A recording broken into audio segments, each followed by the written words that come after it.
যে কারণে ইফতারে খেজুর খাবেন। রমজান মাসে ইফতারের অন্যতম একটি বড় অনুষঙ্গ খেজুর। খেজুর দিয়ে রোজা ভাঙা রমজানের ঐতিহ্য। ইফতারে খেজুর খাওয়ার বেশ উপকারিতা রয়েছে। ইফতারে রোজাদারগণ তাদের খাদ্য তালিকায় খেজুর রাখেন। ইফতারের খাদ্য তালিকায় প্রতিদিন রীতিমতো নিয়ম করে রাখা হয় খেজুর। অনেক রোজাদাররা খেজুর খেয়ে ইফতার করে থাকেন। চলুন পবিত্র এই রমজান মাসে পুষ্টি গুণাগুণ ও স্বাস্থ্য সুরক্ষায় খেজুরের উপকারিতাগুলো জেনে নেওয়া যাক। খেজুরের পুষ্টিগুণ। ফ্যাটিন উচ্চ ক্যালোরি সম্পন্ন খেজুরের বেশিরভাগ ক্যালোরি আসে কার্বোহাইড্রেট থেকে।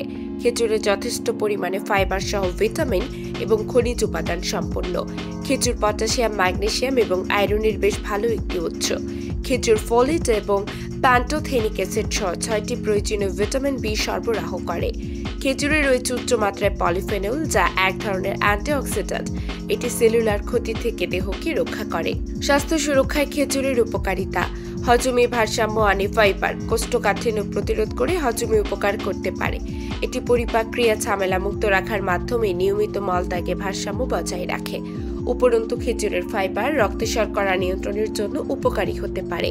ফাইবার হজমের গতিকে ধীর করে দেয় এবং খাওয়ার পরে রক্তে শর্করার মাত্রা খুব বেশি হওয়া রোধ করতে সাহায্য করতে পারে। খেজুর খাওয়ার স্বাস্থ্যসম্মত উপায়।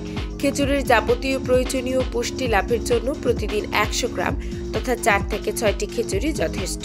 যদিও খাওয়ার পরিমাণ, ক্যালোরি চাহিদা এবং অন্তর্নিহিত স্বাস্থ্যের অবস্থার উপরে ভিত্তি করে ব্যক্তিভেদে ভিন্ন হতে পারে। খেজুর ন্যূনতম পরিমাণ প্রোটিন সরবরাহ করে, তাই দৈনন্দিন প্রোটিনের প্রয়োজনীয়তা মেটাতে অন্যান্য প্রোটিন উৎসগুলো অন্তর্ভুক্ত করা যেতে পারে, যেমন চর্বিহীন মাংস, মাছ, বাদাম এবং বিট জাতীয় খাবার। ইফতারে 2 থেকে 3টি খেজুর খাওয়া সারাদিনের ক্লান্তিকে নিমিষেই দূর করে দেবে। এছাড়াও দেহের যাবতীয় প্রক্রিয়াসমূহকে দ্রুত কর্মক্ষম করে তুলতেও সাহায্য করতে পারে।